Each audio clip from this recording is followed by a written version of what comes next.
Fala galera, e aí, tudo bem?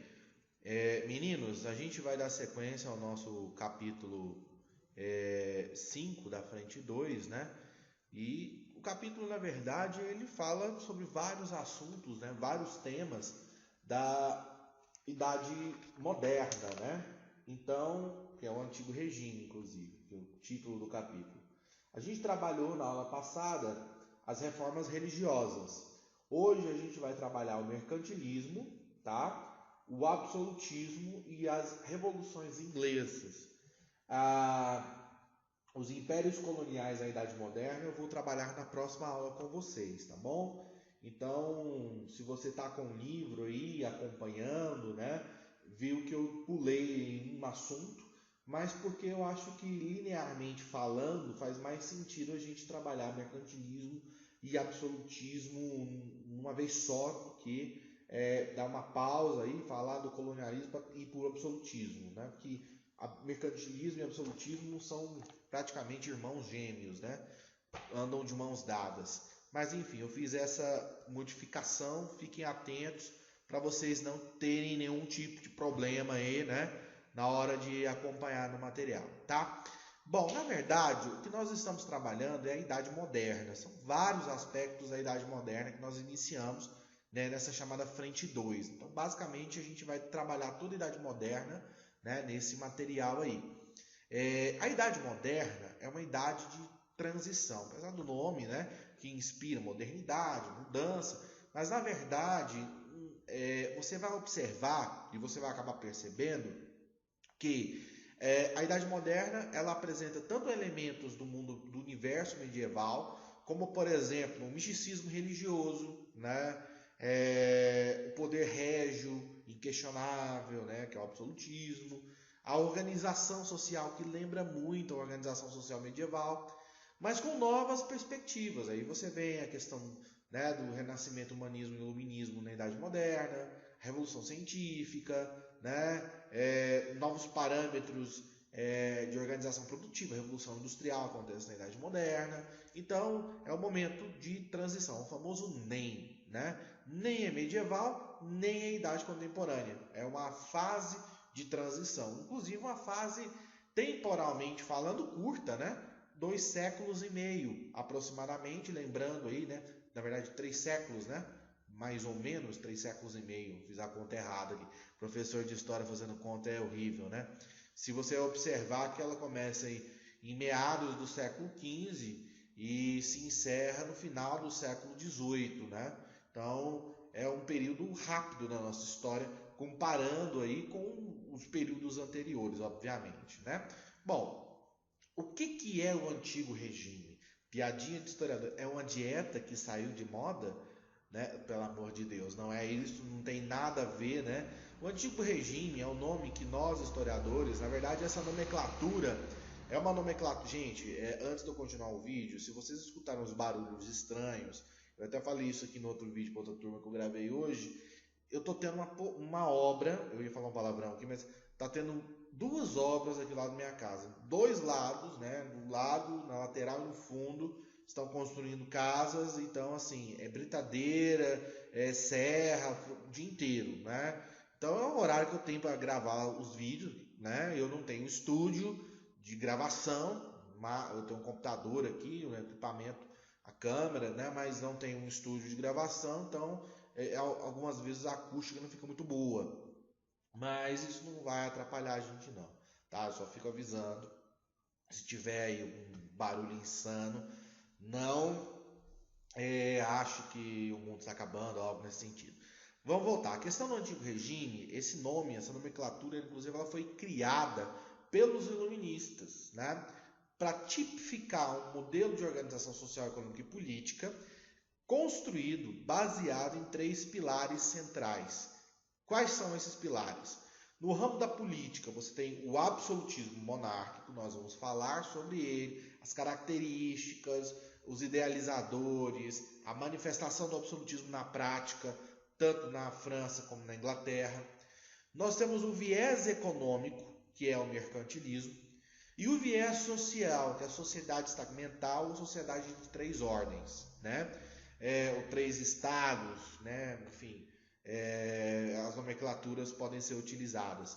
E esse modelo, né, do tal do antigo regime, ele vai perdurar na Europa durante quase toda a Idade Moderna. E, consequentemente, não só na Europa, mas nos territórios onde os europeus têm influência, no caso do Brasil, na América Latina, na América Anglo-Saxônica, enfim.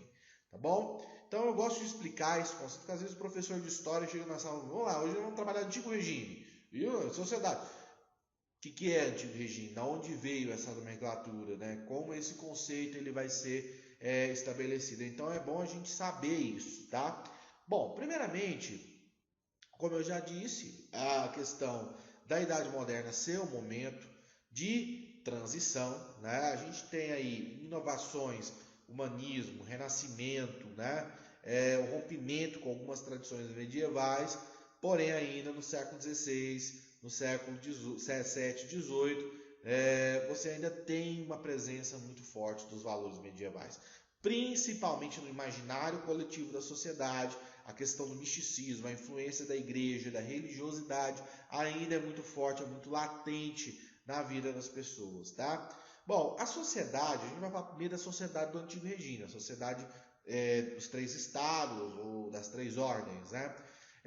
Uma sociedade que lembra um pouco o modelo da Idade Média, tá? Vou colocar aqui para você ver se o meu computador ajuda. Ah, agora foi, né? A sociedade das ordens. Então você tem aqui, num primeiro nível dessa camada social, a nobreza, o rei, né? Logo abaixo, o clero. E no terceiro estado, o povo. Quem que é o povo? Burguesia, grandes comerciantes, banqueiros, né? Proprietários rurais, camponeses, trabalhadores, artesãos. Então, o povo, né? A terceira camada dessa sociedade é a mais numerosa, evidentemente, mas uma camada que trabalha, paga os tributos, mas não possui direitos políticos e não possui igualdade perante a lei, né, perante o Estado, tá? Enquanto você tem a nobreza, o rei, né, e o clero, né, nobreza, clero, né, e povo, primeiro, segundo, terceiro estado. Ah, professor, mas na Idade Média era clero, rei, né, nobreza e servos, que é o povo. Tá vendo que inverte, né? O primeiro estado troca de lugar com o segundo estado aqui por causa do absolutismo. Nós vamos falar disso mais adiante. Mas mesmo assim lembra muito, por quê? Porque é uma sociedade extremamente hierarquizada, altamente a posição social definida pelo nascimento.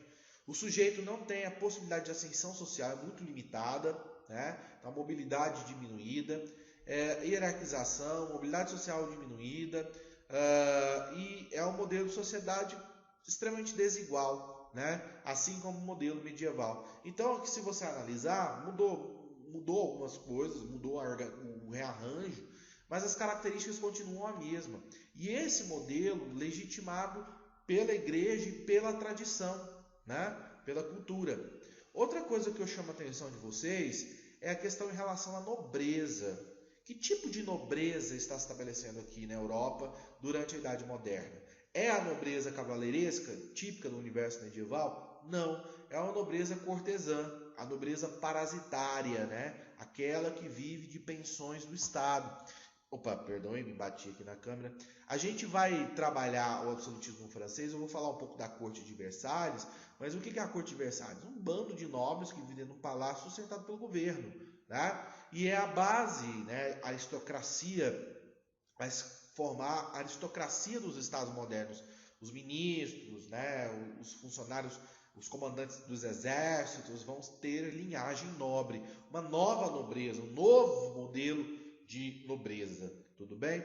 E aí, o terceiro estado, né? A burguesia está aqui, mas professor, a burguesia apoiou o processo de formação das monarquias nacionais. Apoiou porque ela levou as vantagens econômicas. Nós vamos falar do mercantilismo, você vai ver que os monopólios favorecem a burguesia. Mas com o passar do tempo a burguesia percebe que esse modelo de sociedade não é bom, que o mercantilismo, as constantes intervenções do Estado na economia também ruim para o desenvolvimento econômico. Então, a burguesia vai criar um projeto para si mesma de Estado, que é o Estado liberal burguês, que vai ser vitorioso na Revolução Francesa em 1789. Mas para derrubar o primeiro e o segundo Estado, ela vai ter que contar com a povo e do povo. Então, na Revolução Francesa, povo e burguesia se unem contra um objetivo comum, contra um inimigo comum, que é justamente os privilégios da nobreza e do clero. Né? Privilégios como não pagar impostos, privilégios como ter um estatuto de leis, né, e de direitos próprios, enfim. Então, em 1789, esse modelo rui, né? E aí emerge o Estado liberal burguês. A burguesia convenceu a classe trabalhadora: agora você tem um Estado, né? E com isonomia, com igualdade, né? Democracia, só que não. Aí a gente vai debater isso em um outro momento, tá? Eu vou encerrar esse primeiro vídeo porque não vai dar tempo de eu entrar e concluir mercantilismo, que é o nosso próximo assunto. Então eu vou finalizar esse vídeo por aqui, para a gente poder ir para o nosso próximo assunto, que é o mercantilismo, segundo pilar, né, dessa estrutura, que é o tal do antigo regime. Beleza, pessoal? Então fiquem com Deus, até a próxima.